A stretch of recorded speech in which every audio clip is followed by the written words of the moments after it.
എല്ലാവർക്കും നമസ്കാരം. Welcome back to Niyans. തേങ്ങ വറുത്തരച്ച് വെച്ച വേളാപ്പാര കറിയുടെ റെസിപ്പിയാണ് ഇന്നത്തെ വീഡിയോയിലുള്ളത്.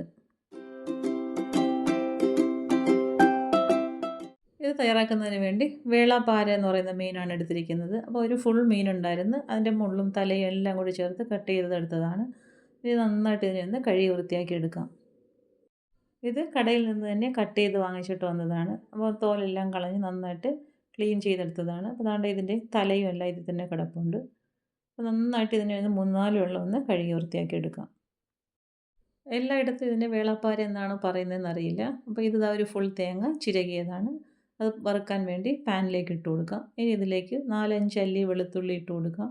അതുപോലെ തന്നെ ഒരു 7-8 ചെറിയ ഉള്ളിയും കൂടി ഇട്ട് കൊടുക്കാം. പിന്നീട് 1 ടേബിൾ സ്പൂണോളം മുഴുവൻ കുരുമുളകുണ്ട്, അതും കൂടി ഇതിലേക്ക് ചേർത്ത് കൊടുക്കാം. ഇനി ഇതിനെ നല്ലൊരു ഗോൾഡൻ ബ്രൗൺ കളറാകുന്നത് വരെ ഒന്ന് വറുത്തെടുക്കാം. അപ്പോൾ കുരുമുളക് ചേർത്ത് കൊടുക്കുമ്പോൾ ഈ മുഴുവൻ കുരുമുളക് തന്നെ ഇതിലേക്ക് ചേർത്ത് കൊടുത്തോളൂ. പൊടി ചേർത്ത് കൊടുക്കുന്നതിനേക്കാളും നല്ലത് ഈ മുഴുവൻ കുരുമുളക് ഇതിലേക്ക് ചേർത്ത് കൊടുക്കുന്നതാണ്.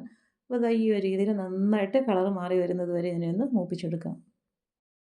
തേങ്ങയുടെ കളറ് എത്രത്തോളം ഡാർക്ക് ആവുന്നോ കറിക്ക് അത്രത്തോളം നല്ല കളറും കിട്ടും, അതേപോലെ ടേസ്റ്റുമാണ്. ഇനി ഇതിലേക്ക് നമുക്ക് മസാലകൾ ചേർത്ത് കൊടുക്കാം. ഇതുപോലെ ഈ ഒരു ഡാർക്ക് കളറിലാണ് വറുത്തെടുത്തിരിക്കുന്നത്. ഇനി ഇതിലേക്ക് 1.5 ടേബിൾ സ്പൂൺ മുളക് പൊടി ചേർത്ത് കൊടുക്കാം. ഇത് എരിവുള്ളതും കാശ്മീരി മുളകും കൂടി ചേർത്ത് പൊടിച്ചതാണ്. അതേപോലെ തന്നെ 1.5 ടേബിൾ സ്പൂൺ മല്ലിപ്പൊടിയും കൂടി ചേർത്ത് കൊടുക്കാം.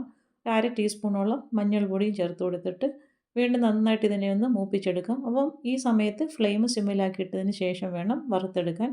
വീണ്ടും നന്നായിട്ട് ഇതിനെ മൂപ്പിച്ചെടുത്ത് നന്നായിട്ടൊരു ഡാർക്ക് ബ്രൗൺ കളറാക്കി എടുക്കണം. എനിക്ക് ഈ തേങ്ങ വറുത്തരച്ച് വയ്ക്കുന്ന കറികൾ എന്തായാലും നല്ല ഡാർക്ക് കളറിലിരിക്കുന്നതാണ് ഇഷ്ടം. അപ്പോൾ ഞാൻ അത്രത്തോളം ഇതിനെ മൂപ്പിച്ചെടുക്കും. ഈ ഒരു പരുവത്തിൽ ഇതിനെ മൂപ്പിച്ചെടുത്തിട്ടുണ്ട്. ഇനി ഫ്ലെയിം ഓഫ് ചെയ്ത് കൊടുക്കാം. ഇനി ഇത് നന്നായിട്ടൊന്ന് തണുത്ത് വരണം. തണുത്ത് വരുന്ന സമയത്ത് മിക്സിയുടെ ജാറിലേക്ക് ഇട്ട് കൊടുക്കാം.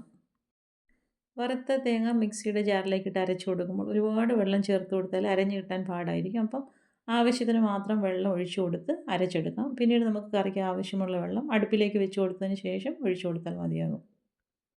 അപ്പോൾ എത്രത്തോളം വെള്ളം ഒഴിച്ചു കൊടുത്തിട്ടുണ്ട്. ഇനി ഇതിലേക്ക് പുളിയാണ് ചേർത്ത് കൊടുക്കുന്നത്. വാളംപുളിയാണ്. അത്യാവശ്യം വലിയൊരു നെല്ലിക്ക വലുപ്പത്തിലുള്ള പുളി ഇതിലേക്ക് ചേർത്ത് കൊടുക്കാം. പുളിക്ക് കുടംപുളി വേണമെന്നുണ്ടെങ്കിൽ അത് ചേർത്ത് കൊടുത്താൽ മതിയാകും. അത് കറി വയ്ക്കുന്ന സമയത്ത് അതിലേക്ക് ഇട്ട് കൊടുത്താൽ മതിയാകും. ഞാനിവിടെ വാളംപുളിയാണ് ചേർത്ത് കൊടുത്തിരിക്കുന്നത്. ഈ ഒരു പരുവത്തിൽ നന്നായിട്ട് അരച്ചെടുത്തിട്ടുണ്ട്. ഇനി ചട്ടി ചൂടായതിലേക്ക് എണ്ണ ഒഴിച്ചു കൊടുത്ത് എണ്ണ ചൂടായിരുമ്പോൾ അതിലേക്ക് കുറച്ച് ഉലുവയും കറിവേപ്പിലയും കൂടി ഇട്ട് കൊടുത്തൊന്ന് മൂപ്പിച്ചെടുക്കാം. ഉലുവയും കറിവേപ്പിലയും നന്നായിട്ട് മൂത്ത് വരുമ്പോൾ അതിലേക്ക് നമ്മൾ നേരത്തെ അരച്ച് വെച്ചിരിക്കുന്ന അരപ്പ് ചേർത്ത് കൊടുക്കാം. ഇത് കണ്ടില്ലേ, ഇത്രത്തോളം വെള്ളം മാത്രമേ ഉള്ളായിരുന്നു അരഞ്ഞു വന്നപ്പോൾ. ഇനി നമുക്ക് കറിക്ക് ആവശ്യമായ വെള്ളവും കൂടി ഇതിലേക്ക് ഒഴിച്ചു കൊടുക്കാം. ഇനി ഇത് നല്ലതുപോലെ ഒന്ന് സ്പൂൺ വെച്ച് മിക്സ് ചെയ്ത് കൊടുക്കാം. ഇനി ഇതിലേക്ക് ചേർത്ത് കൊടുക്കേണ്ടത് കറിക്ക് ആവശ്യമുള്ള ഉപ്പാണ്. ഉപ്പും കൂടി ചേർത്ത് കൊടുത്ത് വീണ്ടും നന്നായിട്ടൊന്ന് ഇളക്കി കൊടുക്കാം. ഇനി ഇത് മൂടി വെച്ച് ചെറുതായിട്ടൊന്ന് ചൂടാകുന്നത് വരെ വെയിറ്റ് ചെയ്യാം.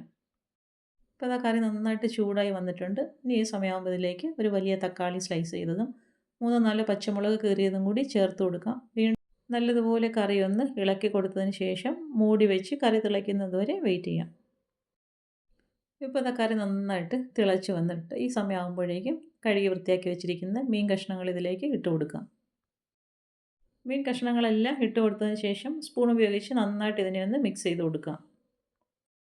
ഇത് നല്ല കട്ടിയുള്ള മീനായതുകൊണ്ട് തന്നെ സ്പൂൺ വെച്ച് ഇളക്കുന്നത് കൊണ്ട് കഷ്ണങ്ങളൊന്നും പൊടിഞ്ഞു പോകത്തൊന്നുമില്ല. ഈ ഒരു രീതിയിൽ നന്നായിട്ടൊന്ന് ഇളക്കി കൊടുത്തതിന് ശേഷം മൂടി വെച്ച് മീൻ കഷ്ണങ്ങൾ നന്നായിട്ട് വേകുന്നത് വരെ ഒന്ന് വെയിറ്റ് ചെയ്യാം. ഇപ്പോൾ കറി നന്നായിട്ട് തിളച്ച് മീൻ കഷ്ണങ്ങളൊക്കെ വെന്ത് വന്നിട്ടുണ്ട്. ഇതേപോലെ നല്ലതുപോലെ ഒന്ന് ഇളക്കി കൊടുത്തതിന് ശേഷം ഫ്ലെയിം മീഡിയത്തിലാക്കി കൊടുത്ത് വീണ്ടും മൂടി വയ്ക്കാം. അപ്പോൾ ആ സമയത്ത് ആവശ്യത്തിന് ഉപ്പ് വേണമെന്നുണ്ടെങ്കിൽ ഉപ്പും കൂടി ചേർത്ത് കൊടുക്കാം. ഇപ്പോൾ കറി ഒന്നുകൂടി തുറന്ന് നോക്കിയിട്ട് നന്നായിട്ട് ഒന്നുകൂടി ഒന്ന് മിക്സ് ചെയ്ത് കൊടുക്കാം. ഇപ്പം കറി ഏകദേശം പരുവായി വന്നിട്ടുണ്ട്. ഇനി നന്നായിട്ട് സിമ്മിലാക്കിയതിന് ശേഷം ഒരു 2-3 മിനിറ്റ് ഒന്ന് വെയിറ്റ് ചെയ്യാം. അപ്പോഴത്തേക്ക് നന്നായിട്ട് എണ്ണയൊക്കെ തെളിഞ്ഞ് വരും. ഇപ്പോൾ കണ്ടില്ലേ, നന്നായിട്ട് എണ്ണയൊക്കെ തെളിഞ്ഞ് വന്നിട്ടുണ്ട്. കറി നല്ലൊരു കളറും ആയിട്ടുണ്ട്. ഇനി അടുപ്പിൽ നിന്ന് മാറ്റാം.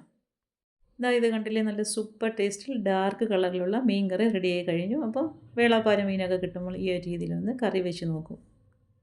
ഇതൊക്കെ എല്ലാവർക്കും അറിയാവുന്നതായിരിക്കും. എന്നാലും എൻ്റെ രീതിയിലൊന്ന് ഞാൻ പറഞ്ഞു തന്നേ ഉള്ളൂ. വീഡിയോ ഇഷ്ടമായ ലൈക്ക് ചെയ്ത് സബ്സ്ക്രൈബ് ചെയ്ത് സപ്പോർട്ട് ചെയ്തേക്കും. വീണ്ടും അടുത്ത വീഡിയോയിൽ കാണുന്നത് വരെ bye from Niyans. Thanks for watching.